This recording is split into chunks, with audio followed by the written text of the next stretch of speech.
Hello, good evening, and welcome to the FB4 Daily. It is Wednesday night, and I told you I wouldn't be back till probably Thursday or Friday, but then Grizz had a lot on his mind, so I changed my mind. With him is his friend Fame, and we're going to have a little chat about Liverpool, the game last night. We're going to have a look at the FA Cup. We're probably going to look forward to West Ham next Monday. We'll probably talk transfers, and we'll talk loads of different bits and pieces, and we'll just see how it goes. Random questions are, as always, very, very welcome, but we'll try to keep them towards the end of the show. This is brought to you by Paddy Power. A bookie's a website and an app. If you gamble, please gamble responsibly, and remember to do so with Paddy Power. Strap yourself in. Here we go.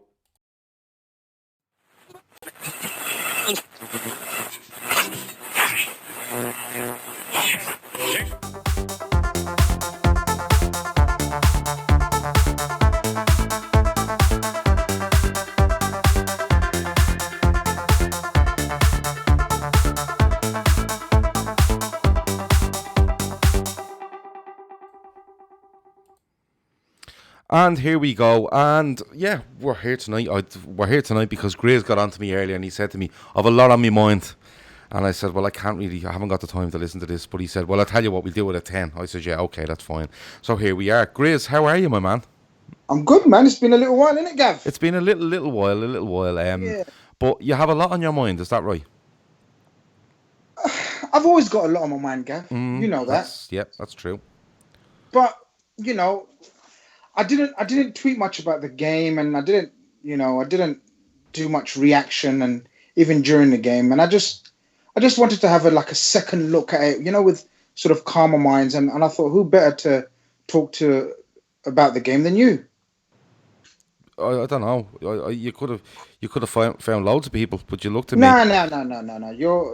I find you very rational and logical, and I thought we'd just have a discussion. And then I thought, who could be someone mad who could we discuss the game with as well to get the other extreme opinion. And I got my mate Fame, so yeah, perfect combination. Yeah, Fame, how are you? Howdy doody, everyone. Grizz, Gav, thank you for having me. I'm good. Yeah, I've got a lot to say about this game. Yeah, some of it good, some of it, positive, some of it a little bit on the minus, but I'll try and give an honest account. I'm done well, thanks. Yeah, thanks for having me. Nervous. Don't be nervous at all. We're in negotiations at the moment to get Shawnee Lawson on this call as well, so it'll probably end up being 4 of us on here, so it could go any way at all. So I'll try add Shawnee in now. He'll probably jump in and go, how are you, Gav? And then we'll go from there. I'm adding Shawnee into the call as we speak, so let's see if we can get Shawnee on the line as well. Loads of people in the chat. Shaq says good evening. Avo says good evening. Kev O'Sullivan says hello, Avo. So they're having their own little chat there. Let me see. Dylan was loving a Timo comment this evening. We'll talk about Timo Werner later on as well. What do you think of Werner tonight? Asked Avo. I know Grizz has watched them extremely closely as the night has gone on. Grizz, but we might as well start there before we go on to anything else. How's Timo Werner done tonight? I thought he was the most dangerous attacker on the pitch, to be honest with you. I know that doesn't say much. I mean, I know Spurs were without strikers, so that doesn't maybe not doing him enough credit there, disservice there. But if we can sort of get him across the line, I think he's perfect for us, Gav. I've told you before, we've had loads of chats to him about him in private. I think he's just perfect for us. I think he'll listen. Don't get me wrong. He's not the finished article. He will miss loads of chances. He does that. But the reason why is he misses loads of chances because he'll get loads of chances, and he creates loads of chances himself as well. I think he'll score bucket loads if we get him, Gav. Obviously that's if we get him, but he's. I think he's got potential to be world class. I think he's just below world class at the moment. Possibly very much like when Mane and Salah were sort of purchased by us. So I think he could be our next. Great player that we turn into world-class elite player. Okay, Fame. I'm gonna come to you first when it comes to this match last night. Now, Liverpool were beaten last night by Atletico Madrid, no doubt about it. Atletico got the early goal. They sat back and they brought every black art they could find and dark art in, and they literally went and they literally shut us down for the vast majority of the game. But there's been a lot of reaction online with regards to the defence, the midfield, the strikers, the way we played, the way we approach things. You know, Atletico Madrid celebrations afterwards, and some today I think I've seen as well. But what did you make of it? Have you overreacted? Have you gone absolutely spare as the day has gone on? Gav, you know what? I've been thinking about it. I've been thinking about it since last night, and I've been looking at it in my head. And basically, what it is, our team, our players, they got stage fright. Yeah, they went into that ground with a lot of expectation and a lot of hype around them. Yeah, and when there's so much hype on the team, on a certain set of players, that brings its own pressure. Yeah, that pressure lifted them. And when they went in that stadium and they saw that ground, because it's a hostile stadium, it's one of those cavernous type stadiums. You like the San Siro and the Bernabeu, and you go in there and it's like, whoa, we're not used to it here. Yeah, we've done it in the games, in the final. We were lucky to play Spurs. But this happened against Napoli, and it happened again. Yeah, and it's something that we're lucky that it's happened now, because for it to happen at this point, with the second leg to come at Anfield, we'll deal with them at Anfield. Yeah, and it's good that we got that loss in our system to feel that again, because we hadn't felt that, have we? We've gone unbeaten. So I think we needed this defeat. I think it's actually a good thing. Okay, no problem. Your audio is just going off a slight bit, Fame, so if you want to just hold that phone close to you or just hold it as still as you can, it's just going in and out a small bit. Grizz, you said to me I'd like to have a little bit more of a measured chat about this. So go on, measure away. I just think, I was frustrated, as many of us probably were. The frustrations come from... Can you hear me? Yeah, we can, Johnny. You stay there for a minute. Hello, Shawnee. Hi, Shawnee. What a distraction. Bloody hell, put me off or what? Shawnee Lawson on the line. Shoulders. I'll tell you what, that is a distraction. I'm all over the place. But let me gather my thoughts. I'd say you want Shawnee's camera on. Go on. So basically, look, the way I looked at it was, there was loads of shouts about the referee being a wanker and the dark art Simeone rallying the crowd, etc., etc. But looking back at the game like I did, right, with a calmer sort of mind and knowing what the situation, what the score was, obviously, I don't think we done too bad, Gav. I really don't. I think I kind of agree with Fame about, I wouldn't call it stage fright. I'll just call it, it's not stage fright. We've played at the biggest and the most, intimidating atmospheres and stadiums the last couple of years. And all right, we haven't got a brilliant record in away games in Europe, but we overcome. We usually, we usually overcome most adversities. I thought we made a couple of errors in that first 10, 15 minutes, and that was exactly what Simeone and Atletico wanted. They wanted an early goal, and that was it. That was part of their game plan. That was their game plan. I actually think Simeone would have settled for a 0-0 all day long. But, the goal itself was very, very, very, very unlucky. It can happen. It wasn't, I don't think there was much mistake in there. You can't label or pin, a mistake on anyone. It was just a ricochet, I think, off Fabinho. It was a freak goal, man. It's a freak goal. It was a freak goal. And that was it. They clung on for dear life. I also sometimes, you've got to give credit to the opposition. And I think this is a case of you've got to give credit to the opposition. They played their A game. And you could say we played sort of, we could have played much better, but we didn't play as bad as sort of, social media made out. So I think it's all to play for. Yeah. We played. Like, there's loads of comments coming in here. Owen Revin says, I don't think we froze. We played in around 80% and had no luck in the night against a dogged team. Dylan says there's no shame in getting stage fright, Grizz. It happens. But Shawnee, I'll come to you because you're quite measured as well when it comes to games, and you're looking at this. And I seen you comment earlier saying you're looking forward to this game against Atletico Madrid in 3 weeks, probably more than the league games that are upcoming. What makes you think that? Because is it a case of their game plan worked last night, and if their game plan comes off at Anfield, usually what happens is we just blow teams away? Yeah, that exactly. And before last night, look, there's no need to panic. Atletico under Simeone, I don't think they've ever lost a knockout game in the Champions League at home. And to suggest we are going to go there last night and just batter them is a bit naive.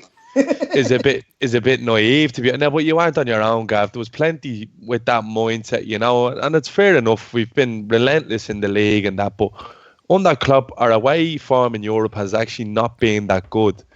But bringing them back to Anfield last night, just that 1-0, it is, after how the night went, was actually not a bad result at all.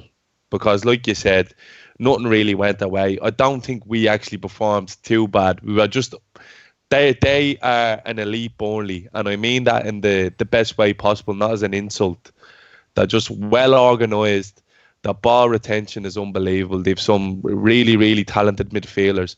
And years gone by, Atletico would have an Aguero or a Costa or a Griezmann even in the last couple of years who would make them that bit more menacing. They were serial Champions League semi-finalists and finalists at one stage. Yeah, absolutely. So they're a different side now, the way that everybody says.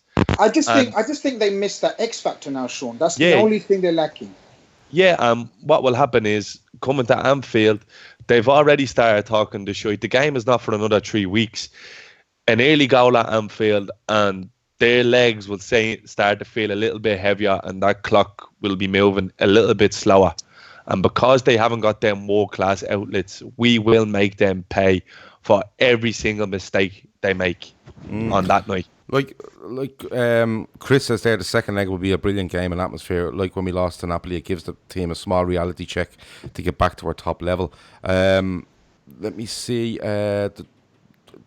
Ahmed reckons that Keita has to start the home leg to press those lines. We'll definitely look at that when the game comes around in 3 weeks or so. But getting back to you, Fame, like when you look at it, like I've seen an awful lot of negative stuff thrown towards the midfield, and listen, I think it's an easy thing to do. I think when anything goes wrong, it's the midfield should have been this, because that's where the biggest talking point comes up is around the midfield. But when you actually watch the game and you look at it and what's happening, I just thought there was too many players in the 3 different parts of the pitch that just went on their game last night, and that happens. And you know, we went on our game, right, the referee you could discuss, but at the end of the day, as Shawnee said, you come out of that with a 1-0 defeat after playing okay, things didn't go away, but we went on form. You kind of walk away going, we weren't good enough, we got away with it a little bit, and we've another chance to do something in 3 weeks' time. You know what it is? It's easy to criticise the midfield. It is, because you know what, I've been guilty of it myself. I'll be honest with you. I've given over the years, with Wijnaldum and Henderson. Yeah, I haven't been their fan. Yeah, and I've got nicknames for both of them, and they're not nice. But the way those guys have performed, it's outstanding. Yeah, and this game, it wasn't about the midfield. We lost it because of our fullbacks. Yeah, especially with TAA. Yeah, so when you start seeing Virgil make mistakes, and Gomez making mistakes, together, you're going to be in for a rough ride, because these guys carry the ball up. Yeah, and TAA and Robertson, if they can't get the overlap in and get the balls in, we struggle, because our midfield is only 3 people. Yeah, 3 people up against 4 people. So automatically, we're struggling, aren't we, there? Yeah, so it's not the midfield. It's the fact that our fullbacks couldn't get in the game.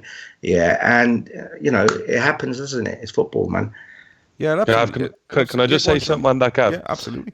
The reason why the midfield gets brought into question the whole time is because they're the low-hanging fruit in the squad, so to speak, because the defence picks itself and the front 3 picks itself. The only where there's cause for debate is the midfield, and that's just because of personal preference. It's nothing got to do with professional opinion. It's just people prefer certain players to certain players. Yeah, that's all it was. It's a work in progress, isn't it? Exactly. And the big thing that came out from last night was the first thing you were saying. Not one of Liverpool's midfield 3 created a goal scoring chance throughout the game. Well, I can guarantee you we've won 25 games in the Premier League, I'd imagine that we're nearly in double figures in games where the midfielders didn't create a single chance. Yeah, but nobody talks about it because that's not what people want to hear. Our midfield's function isn't to create a chance. Just because you play midfield doesn't mean you're in there just solely create chances. Our midfielders have a job. Yep. They do it impeccably. That's why we're 22 points clear in top of the Premier League. Yeah, Can I just come in? One point I want to make sure, Gav. Yeah, you know our midfield. Yeah, what Klopp's done with the football team and the club and the football that we're playing. No one's ever done this before. Yeah, no one's seen a team like this. Yeah, with a 4-3 and a 3. Yeah, with a midfield of, you could say, limited talents. Yeah, but they're doing that thing that they're doing with the linking and the passing and the moving. It's outstanding. It's unbeatable. Yeah, and we've got the front three players, and they all complement each other. Yeah, you know, the Dazzler does that little bit of magic. Mane goes down the left. Salah goes down the right. Yeah, what Klopp's done, and it's these actually three midfielders that have made it happen. Yeah, and you know, we could talk about Werner coming in and Kai Havertz coming in and Maddison coming in, but would they be able to do what these guys have done? I don't think so.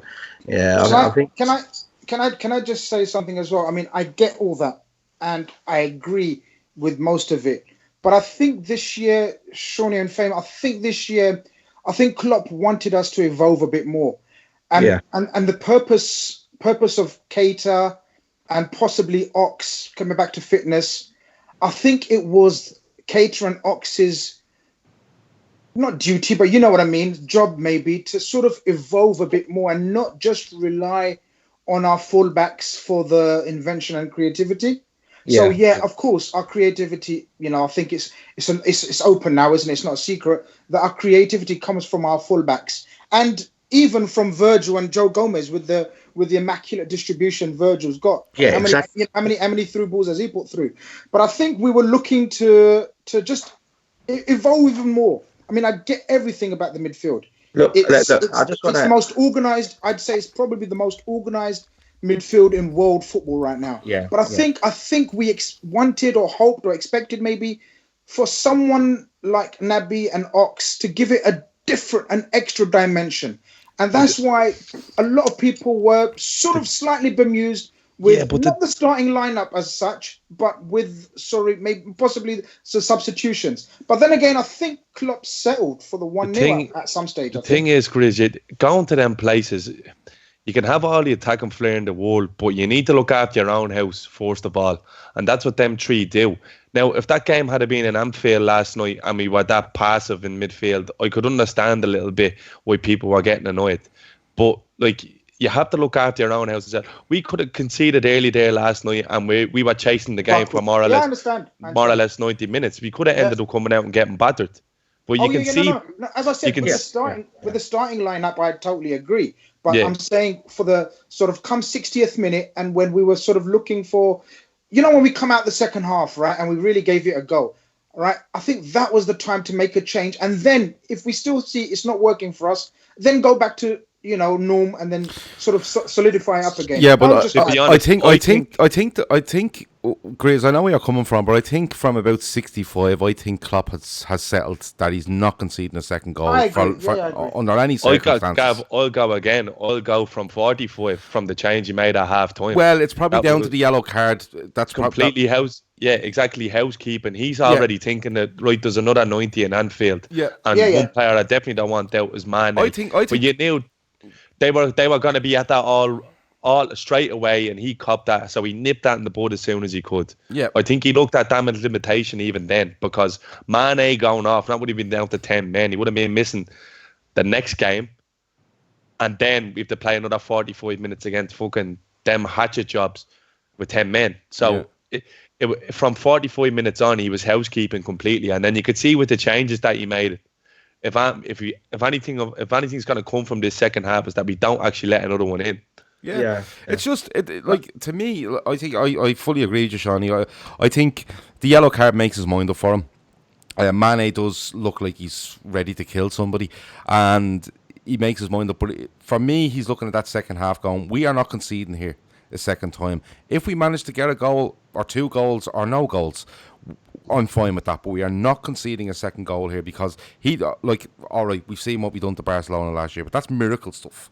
You know what I mean? And Barcelona want to come out and play regardless of what the score is. Atletico Madrid coming to Anfield with a 2-0 lead will literally sit there and go, yeah, triple decker bus. They're literally going to sit there and go, we can actually sit here and actually try control possession while we're sitting here. That's the way they're set up. And you know, like I get people's points about, you know, they said Ox wasn't great when he comes on. Somebody just comes straight out. T-Sid comes out and says the passing was off. Another person said it was just too slow. Absolutely fine. Another people have said when Ox came on, he did all right. Some aren't overly impressed by him. And I see the argument for Keita. I absolutely see the argument for Keita. On the other hand, though, if you put Keita on the pitch and you say to Keita, we need you to get into this channel and that channel, and you know, try make an impact and get us back into this game, we are probably leaving ourselves a little short in midfield. And you're opening yourself up. The percentage chance of you conceding the second one rises. I think, I agree with you, Shawnee. I think from 45, the yellow card makes his mind up and he decides, we'll take 1-0. We'll absolutely take 1-0. Yeah. It's absolutely fine. There's another thing. Go on, Grizz, go ahead. Yeah. Yeah, Can I just say, Gav, that, you know, Mane getting a yellow card, yeah? I mean, unless Mane would have said at half-time that, Gav, listen, take me off, yeah, I can't handle it, I'm going to lose it, yeah? Because I would have expected Klopp to give him another 20 minutes at least, yeah, to make an impact, yeah, because that's what Mane's role is, yeah? He's that impact kind of player, the player that can make it happen. So when you're taking him off, yeah, and then you bring on Origi, yeah, you've automatically just killed that mood. That if there was going to be some kind of comeback, it's not going to happen now because you've just taken off Mane, yeah, and you're bringing on Origi. It falls apart, doesn't it? The only thing I would say is, though, I wouldn't say Mane went and said, I want to come off, or he probably protested, but I'd say the staff have gone to him, Klopp included, and went, listen, we're watching this. We're watching the body language of their players. We're watching the referee. We're watching their manager jumping around like he fucking has worms, you know. And this is not a good mix. You're a marked man here, basically. You know, that kind of way. Exactly. And Mane has passed the biting as well. Yeah, like, not Luis Suarez biting, but retaliating. You know what I mean? Yeah. No, I don't. I think it was more a case of our coaching staff and including Klopp, etc., not trusting the referee. Honestly, it was not. It was not trusting Mane. I think you know, in any other game or in any other situation or any other ref, I suppose, he definitely would have given Mane another 20 minutes, 15, 20 minutes to see. You know, he would have calmed him down at halftime and said, look, made it very clear to him, you can't be rash, no late challenges. I don't even want you to go for any challenges. Yeah, just relax on the, you know, do your thing while you're on the ball. I just don't think he trusted the ref at all. The referee was poor, yeah, but the referee was making his decisions, wasn't he? Yeah, and he was abiding by them. The problem was that the referee was making his decisions. He wasn't going back to confirm. VAR wasn't giving no interventions. Yeah, so the VAR is normally a bit progressive in Europe, and it's a bit crap in the Premier League. But what would the VAR be used for? There was no controversial decisions for VAR to be used. But there was a handball on the edge of the box. There was a couple of pullbacks, a couple of arm pulling. There was a lot. No, that's happened. Yeah, they don't use. You're not going to get VAR. You're not going to get VAR on that. But what you will get is, and I think we're going to get a different referee in the second leg. But anybody watching that, any referee around Europe watching that game last night is looking and going, do you know something? Hand on heart, Liverpool have been a little bit hard done by in certain things there, and it may affect the referee coming to Anfield and Anfield itself. I agree. Anfield itself he didn't manage the occasion at all. He did not manage the occasion at all. I was talking to lads who were in the ground last night, and they were saying that as soon as you went near and we went near and let it go play, the whole 70,000 whatever house just whistling constantly. You know what I mean? Yeah, but do you know, guys, we've seen that though. It was absolute nothing that should have been a shock to us, new to us. You know, like the days of when United went to Galatasaray and it was an eye-opener. Them days have long gone. We're savvy. We're supposed to be savvy now. We're supposed to be able to handle all this shit. I agree with Robertson's interview afterwards where he said, look, we weren't savvy enough in certain situations. And that was very open of him to say that. I thought that was I thought that was a fair assessment. You know, we weren't, you know, we could have been more savvy. You know, we have got more savvy players. Sometimes we still got this honesty about us, which, you know, on nights like this can frustrate. But, you know, honesty, it's called naivety. Yeah, you know, the referee was a tosser. Yeah, you get that. Yeah, we get that in the Premier League. Yeah, how many referees? Yeah, I'm not going to mention any names. Yeah, but there's plenty of tosspot referees here as well. Yeah, we face those decisions. Yeah, you know, you know when the referee's going to be a tosspot. Yeah, you know you're not going to get the decision. So it's up to you as a team to deal with it and move on forward.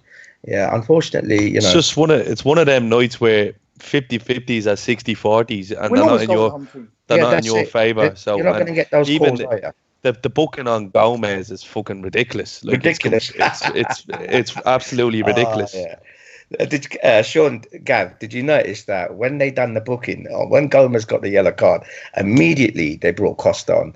Yeah, the muscle man came on, the Terminator came on. Yeah, and he came on strictly to get the red card. Oh, yeah. That was his mission was clear.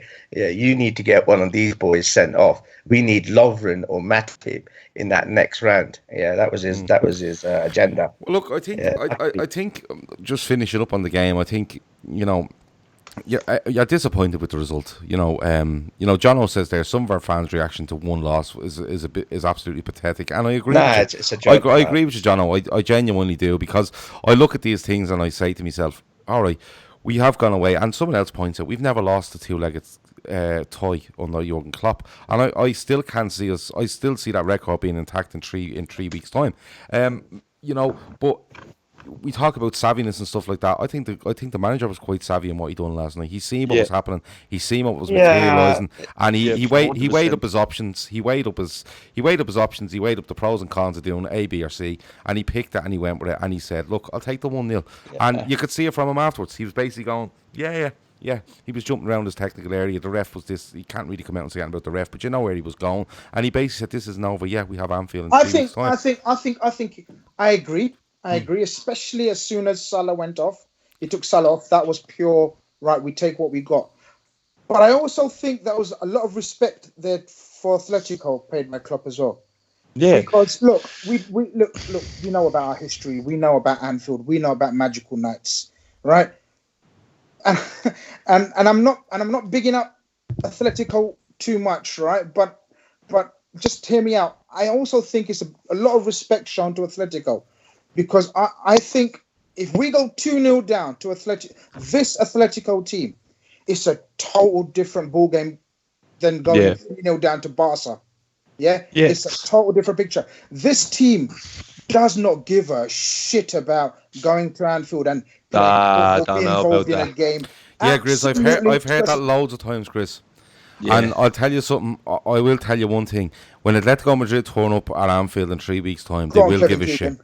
They will absolutely give a shit. Do you know what? I'm half tempted to release that video that we done the other day. I was going to stick her on the front of one of the pods, but I might do it. People are probably wondering what we're talking about. If I get enough people asking, I will stick it up. They won't know what the fuck it's about, but we'll go from there. But look, they will be affected by Anfield, and as much as they sat and whistled, and you know their fans whistled, and they sat in a structured kind of formation, we'll go out and do what we do, and we'll cause mayhem in 3 weeks' time. If they deal with mayhem and they come out on the other side of it, absolutely fine. I've no problem with that. But do I back them too? I absolutely don't back them too. I don't back any team on this planet to come to Anfield and deal with the mayhem that we can dish out. I agree. Gav, the thing that is kind of, I like, you know yourself, I took myself away from Twitter from all that fucking madness, but I was looking at match threads and people saying that we actually performed poorly and we weren't ourselves. I think we are probably 5 to 10% off it, and that's all, because the difference with playing in we weren't actually any different last night than we are every other week in the Premier League. It was constant pressure. Our midfielders recycling the balls, getting it out. We just didn't create that many clear-cut chances. But the big difference is if you're playing a West Ham at home or a Burnley at home, when the ball breaks down with them, it's coming straight back to us, or it's going out of play, and then we're back in shape from a set piece. The difference with Atletico was last night, and I agree with Grizz, they were quality. When their attacks were breaking down, they weren't panicking and just swiping the ball away. It was perfect ball retention. The ball was going out. Everything was structured. We were just up against an elite side last night. I think we got and 1-0. In hindsight, I'm telling you now, 1-0. It sounds weird saying this. It's actually not a bad result at all, considering the circumstances. Going back to our Premiership, the way we play, do you know what happens, isn't it? We play this game. It's very systematic of us, the way we do it. And then we wait. It's like the old Muhammad Ali, rope-a-dope, right? We wait for the opposition to tire. Because we have so much possession, we tire them out, side to side, right? But this bastard team, right? It wouldn't be swayed, and they didn't tire. Now they did tire in terms of, you could see a couple of their players goosed and like proper looking for like breaks in play, etc., which is part and parcel of their game. But that crowd and Simeone just didn't let them tire. Well, they won't have that at Anfield. And Anfield will be an absolute cauldron in our favour this time. You only have to look at Simeone after the game when they asked him about. He looked a bit like, funnily enough, Simeone actually looked a bit dejected after the game that they only got the one goal, because they asked him about Anfield, and he was like, "No, I'm not thinking about it," and he whipped the headset off straight away. Like this is all they have left. Like we didn't get the coverage. We didn't get the coverage last night. Honest to God, it's the most, in a weird way, it's the most exciting game I'm looking forward to for the rest of the season. I mean, I know we're just on the cusp of winning the league, right, and everything. And obviously the game that wins us the league is going to be the most amazing game ever. But honestly, this has whipped up a storm of frenzy that we may have players may have needed. You could see the reaction in the interviews and the mood amongst the coaches and sort of in the press conference. Oh gosh, I'm looking forward to this. Well, look, we leave that game there. I think. Can I just come in? One thing. Yeah, just regarding this Madrid team. Yeah, I think we're giving a bit too much credit to them, because this is a team that is struggling in their league. Yeah, they're way off the lead.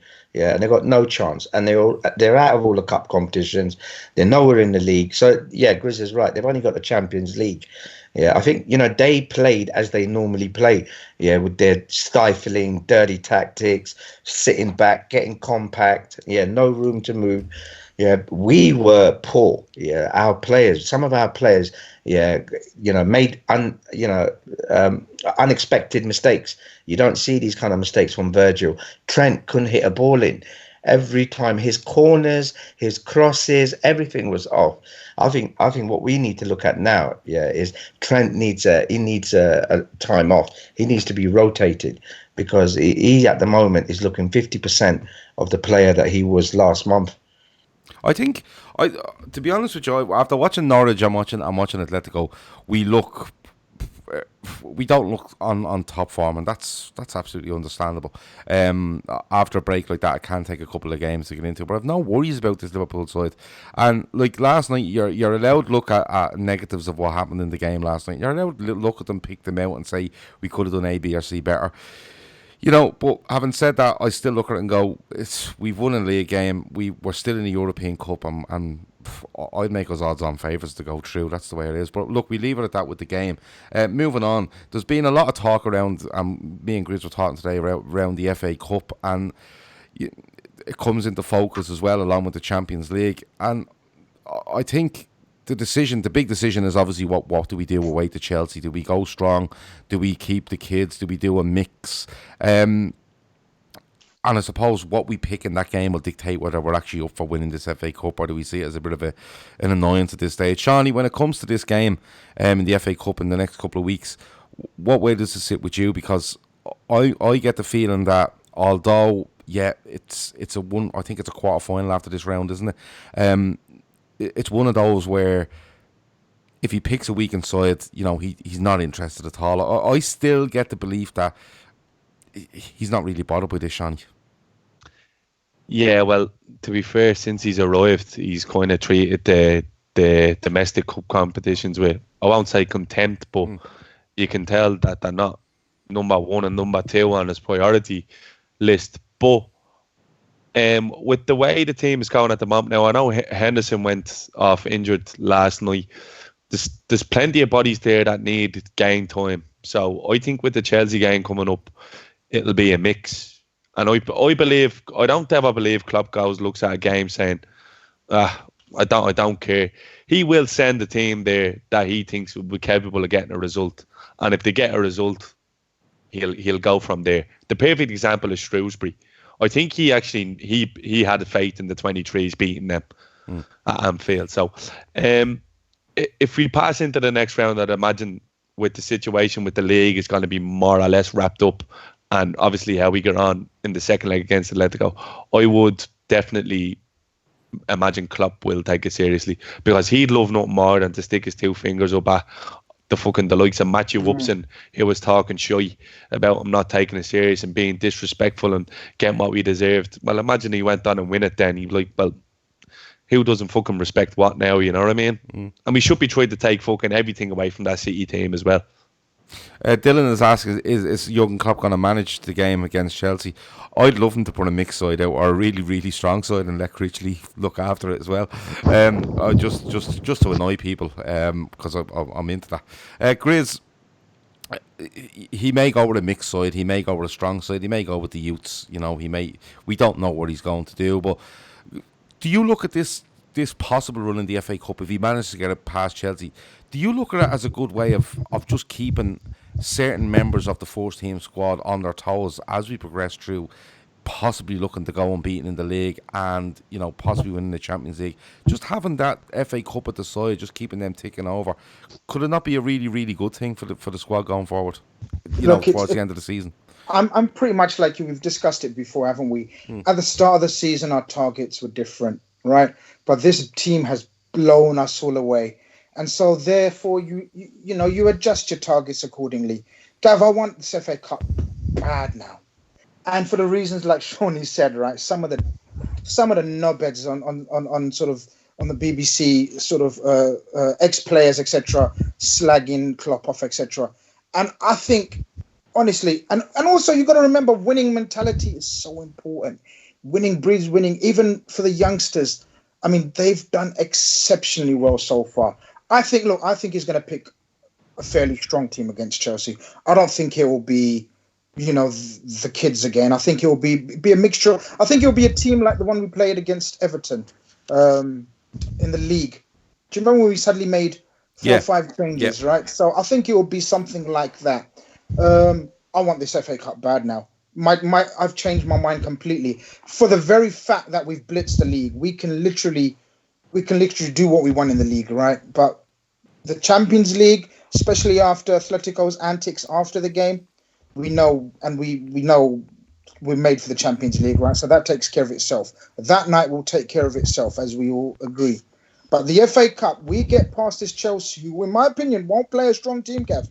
He needs that top 4, and it's nip and tuck now between them, Spurs and United, I think it is. Not that we ever look down there, but you know what I mean. It's getting close over there. I think we get through this FA Cup, and I think there's going to be a bit of determination with Klopp in terms of, all right, let me show you kind of thing. I hope it is anyway, because I'm not going to lie. I want to win everything now. Okay. I've said it from the start of the season, I'll take the league title, and anything else that comes after that, I'll take as a bonus, and I'm still at that stage. I'm being honest with you. The league will be everything to me, absolutely everything to me. And if a Champions League or an FA Cup lands on our door, one or the other or both, brilliant. It'll just mean I will be in AA by the end of the year. I'm being honest with you. I'll be in some sort of support group. See if they're doing 2 for 1, Gap, because I'll be right beside you. Oh, I thought you were going to say. I thought there was a deal on cans there, Shawty, for a minute. You got me excited. But look, Fame. I'll give you the last shout on this FA Cup. Are you with Grizz? Do you want it really badly, or is it one of those where see where it takes us, and if we happen to stumble across the semi-final, then we take it seriously? You know what it is, Gab? I think Grizz has been romantic. Yeah, he's been romantic. He wants the FA Cup. So, it won't be the first time. I put that kind of romanticism in me as well, because I would like to have the Cup and the League double. Yeah, that used to be the one in it back in the 80s. Yeah, the Cup and the League. We're showing our age now, Fame. But the thing is that Klopp, he won't put his, he won't go all out in the FA Cup. Yeah, he'll go mixture of the youngsters. Yeah, he'll play Origi up front. He'll play the Yakuza up front. But his problem is His problem is the defense. Yeah, that defense. He cannot play with Matip and Lovren. Yeah, that's a disaster. So he has to play Gomez. So he'll probably go Gomez, and he might play that other kid, or he'll probably play Matip, and he'll play with the youngsters on the fullbacks. Yeah, so it's going to be Lallana will get his game in it. Yeah, so I think he will go light. Yeah, but he'll have the big boys on the bench. Do you know something? Like I was trying to look at this from the other point of view, and we'll move on to other stuff. But I was trying to look at this from the other side, the Chelsea side, and what we were doing in a podcast the other night, and we had Chelsea on in the background, and he looked poor. I'm going to be honest with you. And Lampard, although having that transfer ban lifted, wasn't backed in January, and I'm sure he spent. He's temporary manager. Well, I think that's the way it starts to look, because he's had 4 or 5 months to look at targets, follow targets, get into conversations with targets, and then it comes to January. But they have something lifted and nothing happens, and I'm looking there now, going, this is really tight for the Champions League, where they were probably 8-9 points ahead of 5th place. Now it's really, really tight. Does Lampard turn around now and say, I can't risk this in the FA Cup because this over here is not going as well as it used to? He's going to go all out, Gav. Do you think so?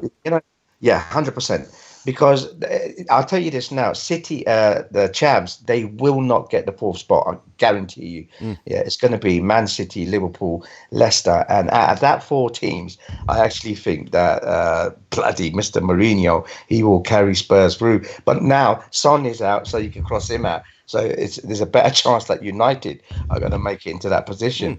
Yeah, the Chavs, they're going to fall away. Yeah, look, he doesn't have that experience. Yeah, he's been a hyped up English manager. Yeah, and what has he really done? He was only at Derby. Yeah, he only got them to the playoff. The only reason he's there is to kind of stop the hemorrhaging of the fans calling for a manager's head. He's a stopgap. Not even that. They know Abramovich probably has a pain in his bollocks flying into bleeding King's Road to sign off fucking resignation statements for managers and handing out 10s and 15 millions every second season because the fans in the stands aren't happy with the type of football that the manager's playing. They know that's never going to happen with Frank Lampard. Yeah, that's why he's there. So I think no matter what happens there, Abramovich knows, look, well, they're not gonna hang him out to dry. He's a legend. Very similar to Solskjaer. That was just to stop the bleeding. That's it. Gav, you're absolutely spot on. Absolutely nail it on their head. Yeah, Lampard was brought in to keep the fans on board. Otherwise, what was going to happen is going to be another AFTV. Yeah, the fans were going to go toxic. Yeah, and it was all going to kick off. And the Chavs.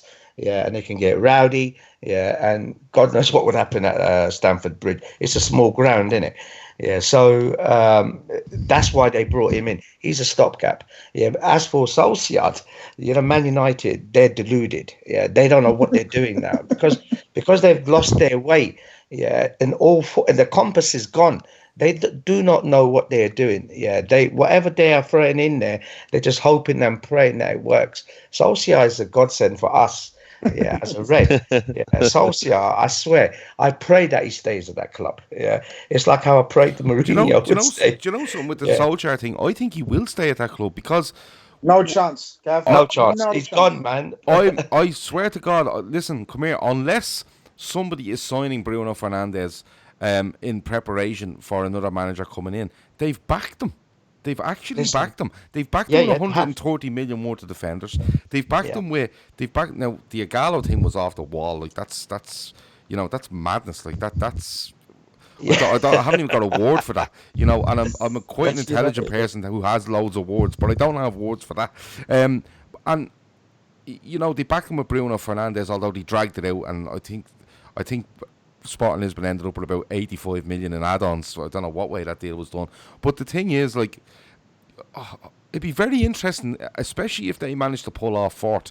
What will they sack him if he gets fourth? I don't know, but I agree. I agree with your fame. I think he is a godsend for the likes of us, the likes of City and other clubs. And he's absolute dog shit, man. In particular, the likes of Chelsea and the likes of Spurs, who Yeah. all things being equal, wouldn't be anywhere near this race for fourth.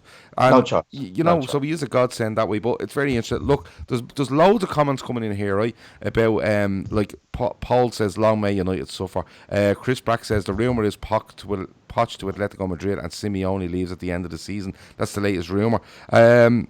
That's not a bad shot. Let me see. There's loads of bits and pieces going on. But the one thing coming through here is the Timo Werner post-match interview. Now, Seany, I'm going to come to you because I think you've seen this interview, am I right? Yeah. Okay, what's happening? They just asked him on BT after the game, how did you feel about being linked to Liverpool? And he basically just said out straight, Liverpool, the best team in the world at the moment, and to be linked with them it makes him very proud. Okay. Hello. What did you read of that, Seany? What did you read into that? I read of that he knows exactly that Liverpool want him, and he's just that's just his first little taster out to the Liverpool fans. Look, I know where I'm coming. That just seems like there's too much smoke to be now for you. He's definitely coming, 100%. He's coming. Don't reveal your sources.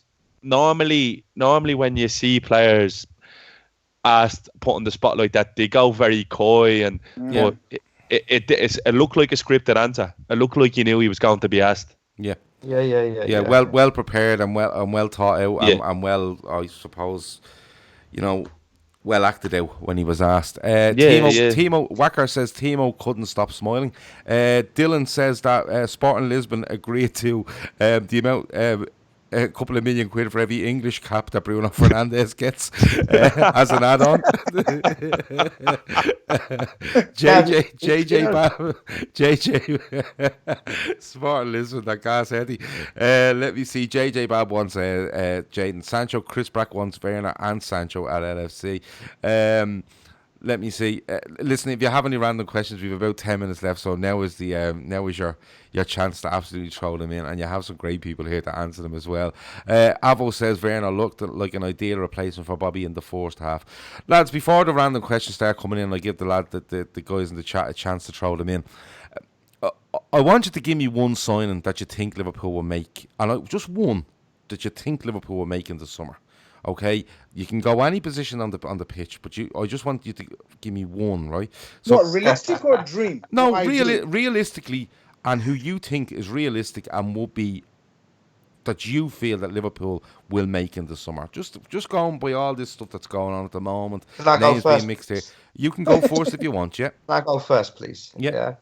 There's only one signing for me. Yeah, there's only one signing that we can make as a team that is going to improve us. Well, there's actually two, one the defense, but the main one is Mbappé. Yeah, Mbappé. Yeah, that's Mbappe. Yeah, in case no one knows who that is. I have an idea who he is. Go on, Femi. He's the only player. Yeah, if we get this player, if we get Mbappé, that player. Yeah, we will become unbeatable worldwide. Domination will last for years on end, 5 years minimum. Yeah, do you think it's realistic? I think it is. It is now more than ever. Okay, I don't know how realistic it is, but listen, nobody's going to argue with Mbappe. I really don't think. Seany, before you give me your answer on the one signing you feel Liverpool will make in the summer, gravy or peppered sauce? Oh, peppered sauce all day. Yeah, depend on what it's going on, no. On a steak, peppered sauce. Yeah. Oh, do you know? Actually, now that I think about it, you can put gravy on potatoes and beef and chicken, and it's not bad. I wouldn't be putting pepper sauce and chicken fillets. I don't know. Gravy's James Milner and pepper sauce is Naby Keita, so it depends what way you look at it. What an analogy. There'll be gravy and pepper sauce murder on Twitter now tomorrow. Watch. Stop. To be bathing themselves into the bleeding weirdos. Come here, give us that sign, and you think that happens in the summer? Me? Yeah.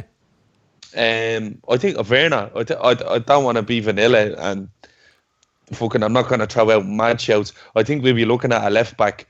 But I think if I was a betting man, which I amn't, I'd be putting money on Werner to sign in the summer.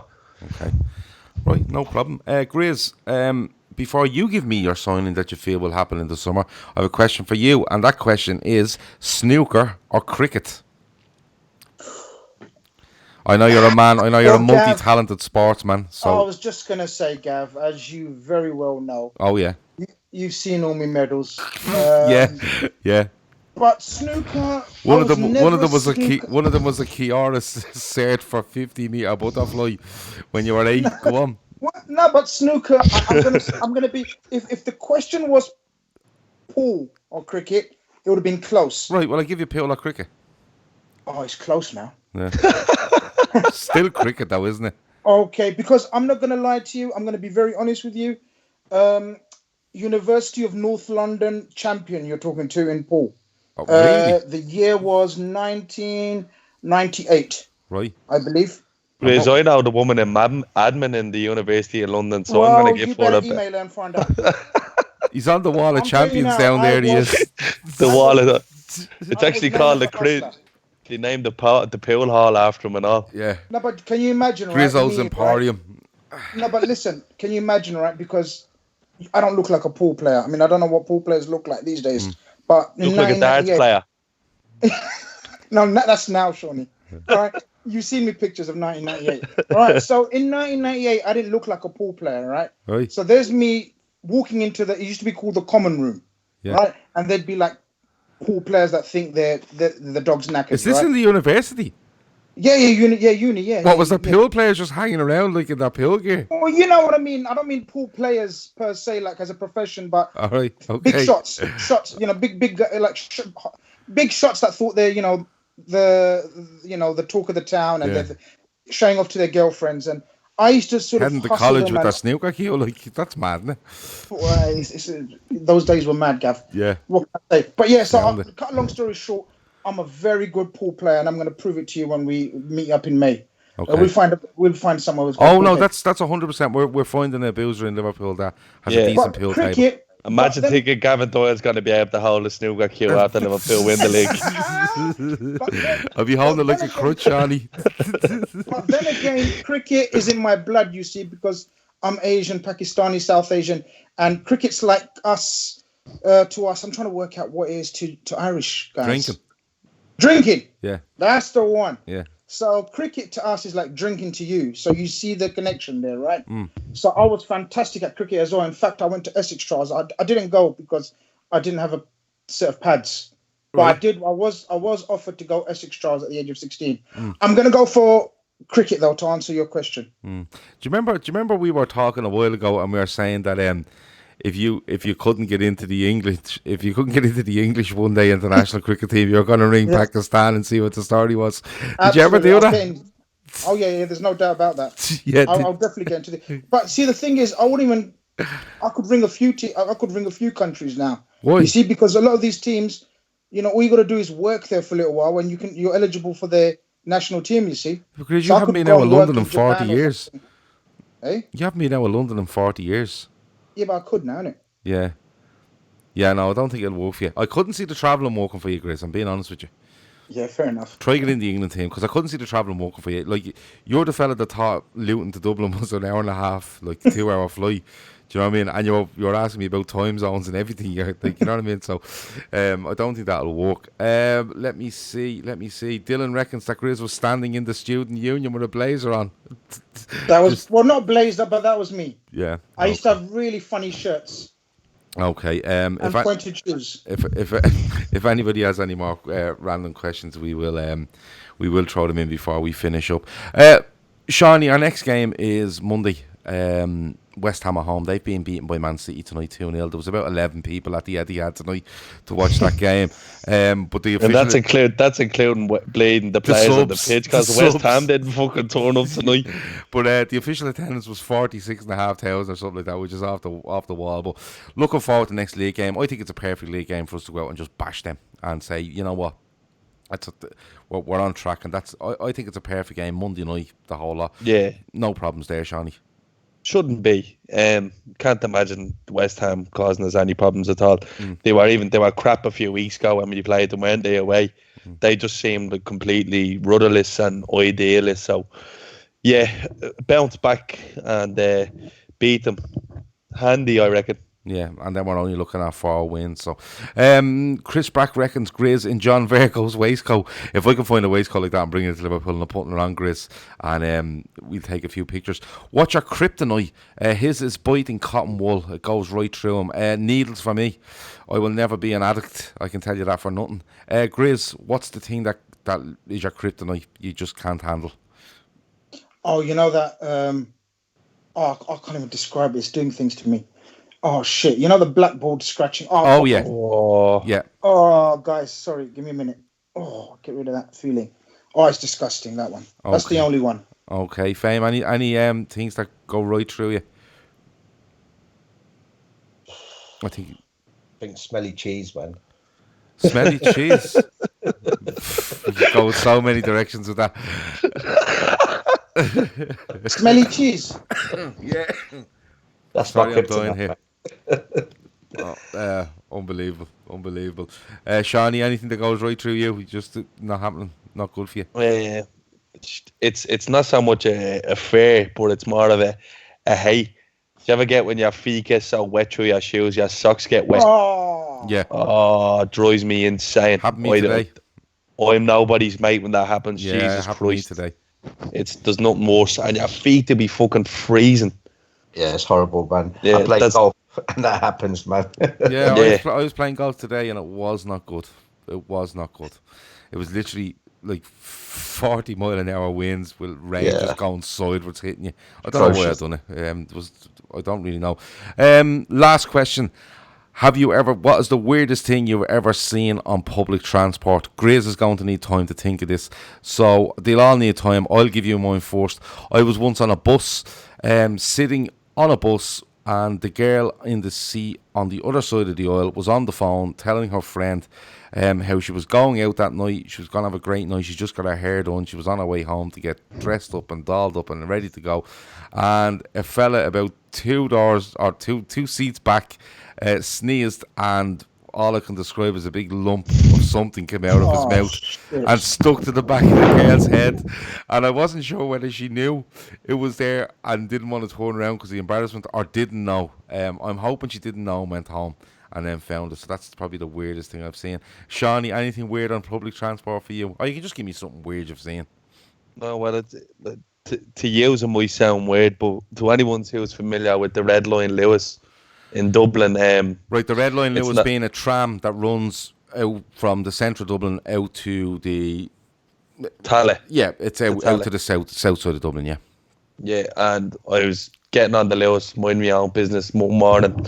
I think it was about 9:30. I was going up to the square in Tala, and just sitting there, and a young figure on Coilmore Lewis stop where the fully grown Shetland pony onto the tram, and he just sat down like it was normal. As you do. Yeah. and the pony is there, not budging, not a sound out of it. The young fella leaves the pony in the middle of the carriage, sits down. The inspectors got on. Yeah. The young fella even had a ticket. And he was going to hand him a ticket. He was like, I don't want your ticket. Get off the fucking tram with the horse, you stupid cunt. I was just standing there going, what the fuck? And I'm nearly sure when I was on the way back, I seen him on the inbound Lewis waiting to get one on the way home. But that's just another day on the Red Line Lewis. Yeah, that's just Dublin, isn't it? That's just the tram system in Dublin. Fame, I'll come to you next. Anything weird on public transport? Thinking back, many weird things. Yeah, okay. But thinking back to one incident when I was a college kid actually, on the Underground. And was Underground now then, yeah? London Underground. Yeah, and someone I was with, he was poking his head out to look at something, and he didn't realise that the doors had closed behind him and the doors had closed on his head, and he actually thought we were holding him. Yeah, so he was. He put his arm up to say, "Let go of my head, will ya?" And we weren't holding him.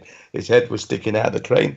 Yeah, we had to pull the doors back to pull him back in. But I think that was probably one of the weirdest things that happened. Fuck's sake.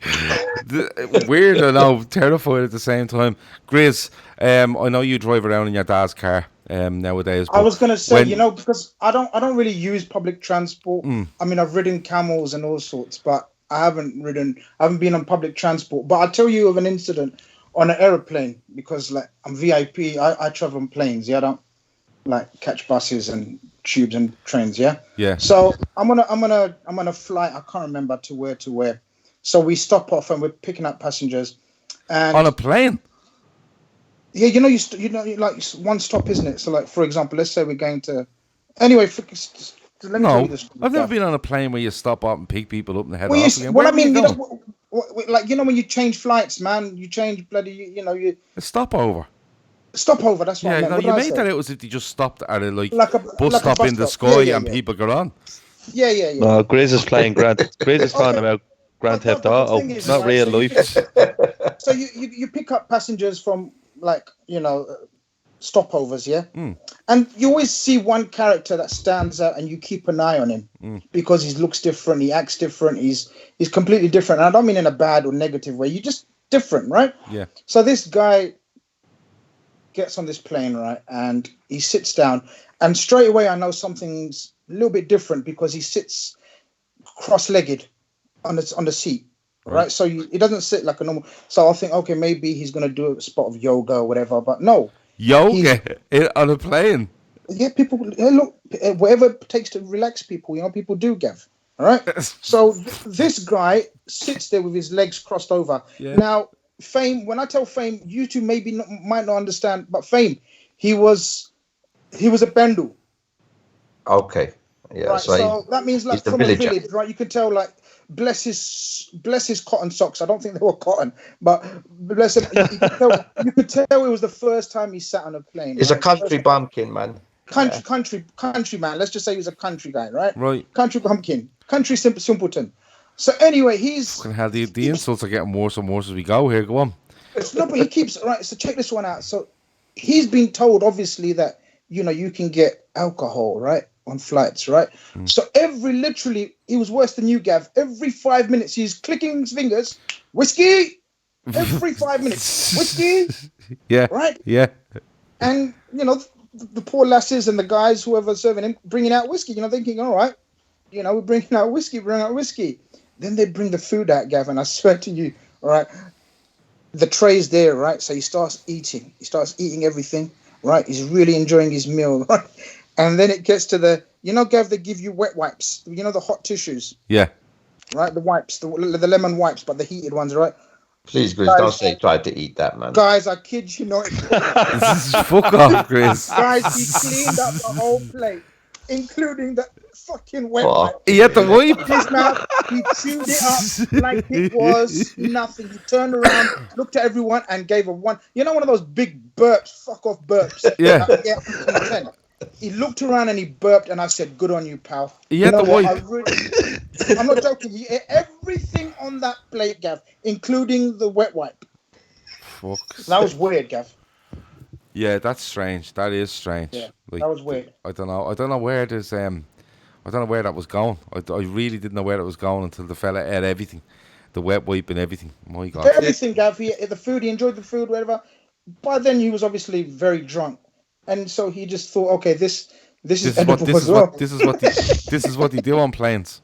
Yeah. So basically, this fella come on the plane, sat cross-legged because you thought he may do yoga, ordered a shitload of whiskey and started eating wet wipes at the end of his meal.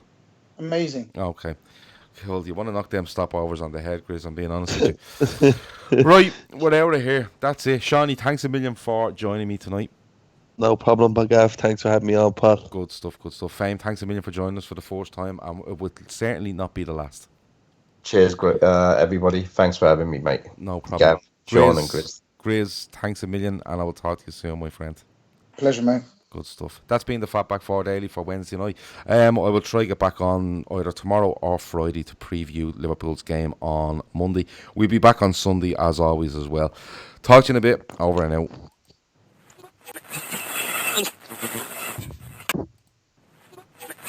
Grizz.